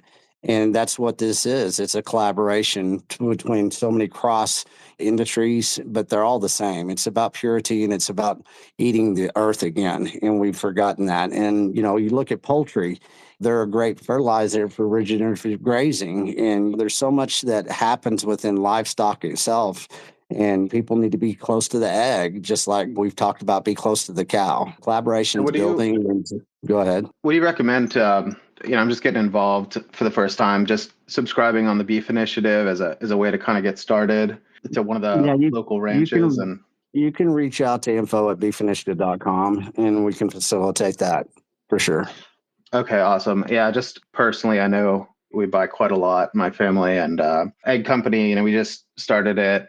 We're buying fully, pure eggs. We're not adding any preservatives, so it's 100%. It's egg and a little bit of non-fat milk and citric acid. That's it. So it's, we're talking about hundreds of thousands of eggs, trying to kind of replace potato chips for make people more healthy. That's our goal on a kind of bigger scale. But we have talked to a couple of people. We've got somebody involved with Vital Farms, and we do want to have like local farms, giving us our eggs. A little bit hard because the USDA has to certify each production step. So right now we're going through kind of the more mainstream channels for inventory, but it's, where we are going after like potato chips. So I feel like that's the kind of step in the right direction, even though we're not quite super local. Like, I agree with you. That is the ultimate goal.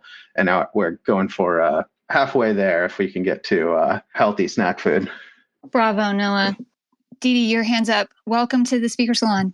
Well, thanks, Alana. I appreciate it. I just want to give my shout out to the Beef Initiative and Texas Slim, and I really can't. You just can't forget Ranch Mama there. How you doing, darling? I got a little different situation here. I'm a cow-calf producer is what I am. I run a certain amount of female cattle, and we have calves every year and grow them up and get them to a weight, and then they travel on. The producer is where it starts. And, a lot of people when you say a rancher, you got people, I call myself a cattle farmer. Of course, you got ranches out there. I mean, first thing I think of when, I say, well, a cattle ranch, I'm thinking, oh my God, the 4.6s, John Chisholm, like you see on the movies and stuff like that. It's not like that. A little more than 80% of your total producers in the U.S.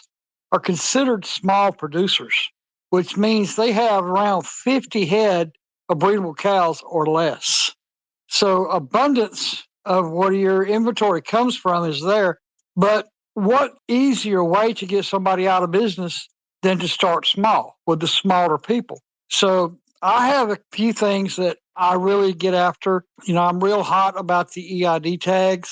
Slim knows this. The vaccinations, a lot of other things that's going into it. I'm big on COOL, which is country of origin labeling. The American consumer needs to know. They need a choice, and we're the ones out here that has to educate them and let them know that. So, my timeline is full of stuff like that. We held a space the other night that had a little over 600 and I think 69 people in it. Very educational. Slim and Brent Kinsey from RCAF was there and educated a lot of people. But it starts, the will of the cattle producer. Folks, there's no such thing as a vacation. You can forget it. Sleep's a privilege. There's nothing like having to walk out in 4, 5, 6 inches of snow when it's 0 degrees outside and pull a calf to save the calf and save the mama. But that's what you sign up for. We're a hardy bunch. I'm so proud to be part of it. I just wanted to come on and say thank you again to Texas Slim for everything he's doing, to the Beef Initiative. Brianna Segdale, I love that woman to death. Do anything in the world for her. But I'm going to keep harping on the regulation part of it, Washington part of it, the lobbyists that are trying to absolutely destroy the small producers and basically trying to destroy the beef industry in general. It's going to be a war. And there's no doubt about it. But the more we educate, the more the consumer out there, the average American gets involved, and the better educated they get, the easier this war is going to be. So, Alana, thank you, darling. And I appreciate the opportunity to talk. Oh, thank you. And thank you for all the not sleeping and getting up and going out in the cold. I respect you so much. Thank you for feeding us. Let's talk about Didi, the producer, and what he's up against. He doesn't really need to take beef to market. Or to table. He needs to take it to market in either a different way or a way that he's not trapped. And you talked about the country of origin labeling. Most people look at labels and what do they see? They see property of the USA. And so that's something that nobody really understands, is that they're not eating American beef. And so how do we get somebody like Didi to where he can, do herd share programs, and he can already have a client base that he doesn't have to go to market the way that he has to go to market, at least have that other bid that we're talking about, because that's where they're hitting us. It's if you look at hog farming in the United States, Tyson, I got calls one day, there were 60 families that were put out of business overnight. And that's what they're trying to do to the cattle industry. And they hit the small family farms and ranches. And we say ranch because, we have to look at cattle ranching. You have grass farmers, cattle farmers, you have beef producers, you have cattle ranchers, you have ranchers, and so you have producers. We have to learn the lingo, the pattern language. Where are the pivot points for somebody like Didi? And where's the pivot point for somebody like the 4-6s? You look at a ranch like the 4-6s, they're not selling beef cattle anymore. That's not where they get their money. And XIT Ranch, they're doing quarter horses. They do sell some beef, but not like they did in the beginning. So we can invert that, what's been taken away from us, but it goes through basically knowing somebody like Didi. All right, let's do Stephen, Mia, and then Republic. Stephen, welcome to Speaker Salon. Hello, how's everyone doing? We're doing thanks great. for having me. I just wanted to quickly share how beef has healed my brain. I eat beef for my mental health, and I have a unique approach that I call HFBO, or high fat beef only, which is a mixture of the lion diet, which is meat, salt, and water. And it's combined with a therapeutic or a medical ketogenic diet at a 4-to-1 ratio. So that's just like what is used for epilepsy. So I aim to keep my fat at or above 90% on most days. But because I want to lift weights and sprint and still try to build muscle, even on a low protein diet, I cycle my protein and I have higher days of beef intake. And today, thanks to a high fat beef only diet, I am in remission from bipolar disorder and substance abuse. This is for 4 years now. And I owe it all to the healing power of beef. Congratulations. I'm so happy to hear that. And we hear so many stories like that. People will usually find the Beef Initiative because of health, to be honest with you. And we have so many testimonies that we love to hear the testimonies. But one thing that people need to understand, we need to look at beef and how clean is that beef, not understanding what's going on within the facilitation of that meat product in the end. Everybody that's relying on this nutrition, this newfound nutrition for many, we need to bring awareness. Everybody listens to their podcaster, their influencers, their whoever it is leading the charge in, nutrition and carnivore. But we need to make sure that everybody that does have a voice here that really does start pointing to where the market access is to the better beef than, something at the store that we really don't know what's in anymore. Stephen, you got a community here on Twitter, don't you, where a lot of people, a carnivore community. Do you want to point people to that? It's not so much a carnivore-based community. The one that I'm running is keto therapy for mental health. What you'll find is people are coming to beef because it heals the body, it heals the brain. So there are a lot of carnivores in there, but it's not a carnivore focus group. The name of the group is Keto Therapy for Mental Health. Bravo. Thank you for starting that. I also have the HFBO Facebook group, which is dedicated to a high-fat diet, but predominantly people are eating beef or ruminant animals in there as well. And don't you help kids? Like, aren't you helping your daughter? You've got strategies for parents? Sure, yeah. I have an 8-year-old, and she's got a lot of me in her, for better or for worse. So she's got OCD and ADHD, and we've been using a ketogenic diet on her for a year and a half, and we've seen great improvements as well with her. Bravo. I'm so happy to hear that. Thank you for being on here. That's actually a good segue to Mia. We've known each other a long time. You were actually a featured guest in a previous episode. So welcome again. You got something going on tomorrow, and I posted that in the nest. Do you want to tell us about that? Yeah, sure. So tomorrow it's actually about Stephen, because Stephen has an up and coming podcast, and he recently landed quite a spectacular guest, which is Dr. Georgia Ede. And so what I've done through my meetup platform, my meetup groups, is I was just promoting his live premiere, which will happen on YouTube. And Dr. Georgia Ede will actually be live in the chat. So people will be able to interact with her live while we're all watching this interview that Stephen did with her about a month ago.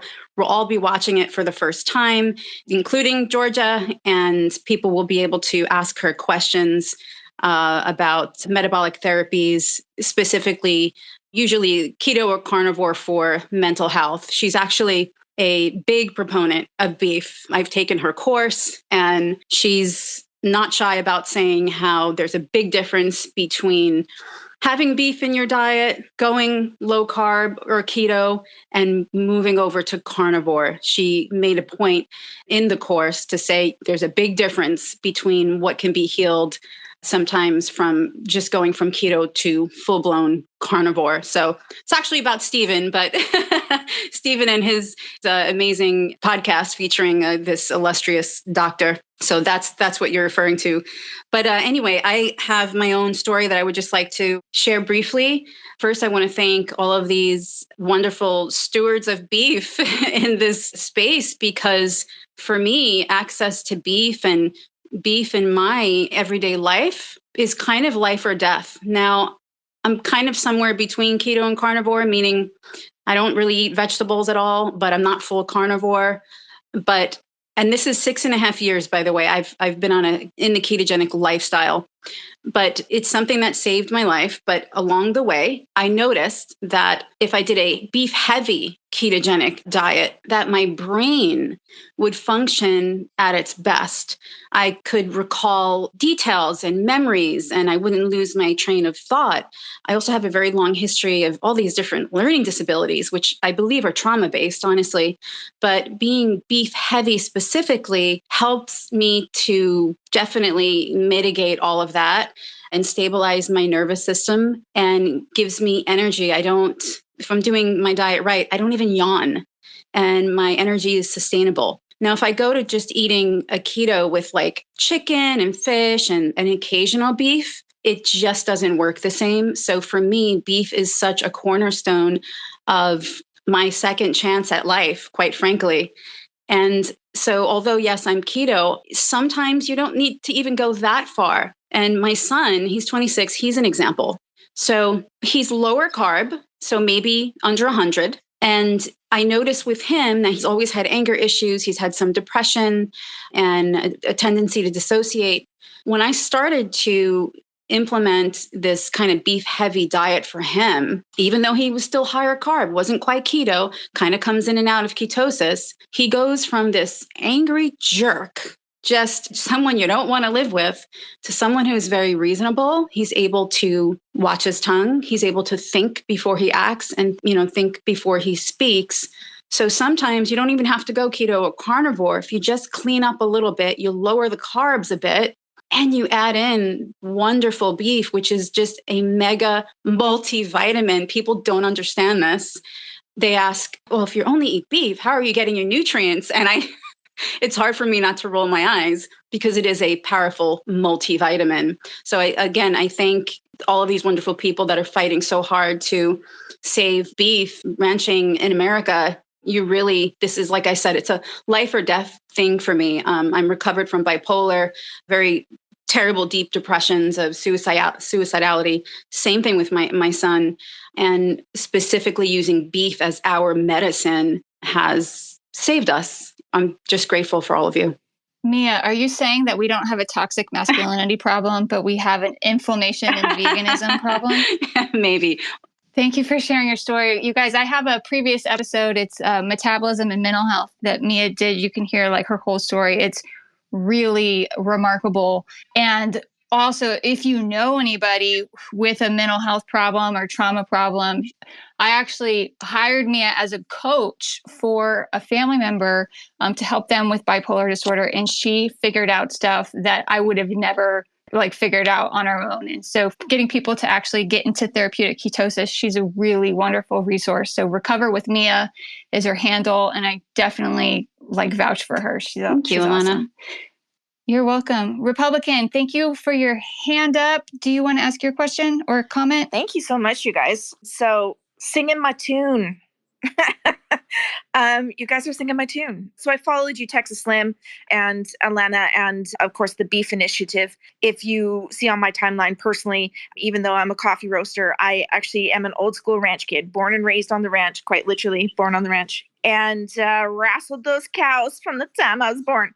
And basically, we all as ranchers or farmers understand the health benefits of being of the land for the land, right? We understand that. The hard part of it all has been this massive effort of targeting small farmers for the sake of corporation. And so here we are, and we're having to get the word out quick, fast, and strong, and sometimes dirty. And that's okay, because farm kids understand dirty. And we have to get it out as loud as possible, because not only the massive health benefits for the everyday citizen of our countries, and just so full transparency, you guys, I am Canadian. I'm from Alberta, but have always been a massive advocate of North American farms in general. But I just want to be a massive call out to the people that are trying to get direct from producers to your table. I think that is the most important aspect that we lost for the longest time, have we not? It's been a long time coming. Now, I sound quite young, but I'm 50 years old, and so it has come full circle. And so I think that's really important for all of us to support the Beef Initiative, to support Alana in her health, getting that health network out, and supporting Texas Slim and others. I mean, I did put down, and please forgive me, and please erase it if you guys don't want it there, I'll erase it. But I did put down AJ Richards, Keely Cavello. These are American Unwon. AJ Richards, of course, is from thefarm.org. Him and there's a bunch of information that you can get. And basically, if you can get as many eyes on, as many platforms as possible, direct from the farm, that's the most important part, because we cannot keep losing our farms. We cannot keep doing this, you guys. We're at 144,000 farms in the last couple of years. 144,000 small farms are gone, poof, just like that, because of large corporate entities, because our United States government is not willing to toe the line for the small farmer. Listen, they're targeting our small farms left, right, and center. They're going after them with vicious intent, and they're trying to get rid of them, trying to put so much heavy burden on our small farms. Can you imagine, you guys, if we did not have our small farms right now, just how much people who are talking about with their mental health journeys and their health journeys, what would happen? Could you imagine what it would feel like to not be able to have access to this?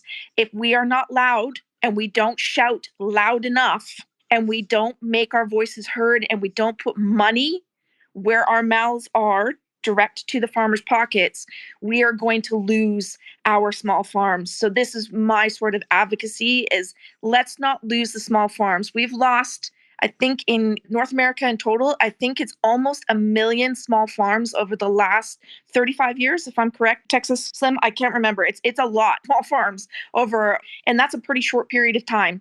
So I just want people to please, please, please do the Beef Initiative, follow your health journey, see how not only do our ruminants, our beautiful ruminants, which are our cows, our buffalo, our sheep, how they actually help the soil diversity, help us get better. We can't keep having this, our government, our Donald Trump right now. Donald Trump, man, come on. You've got this in the bag. You've got Robert Kennedy in the bag, you guys. Now start advocating for the small farms. You promised that you would.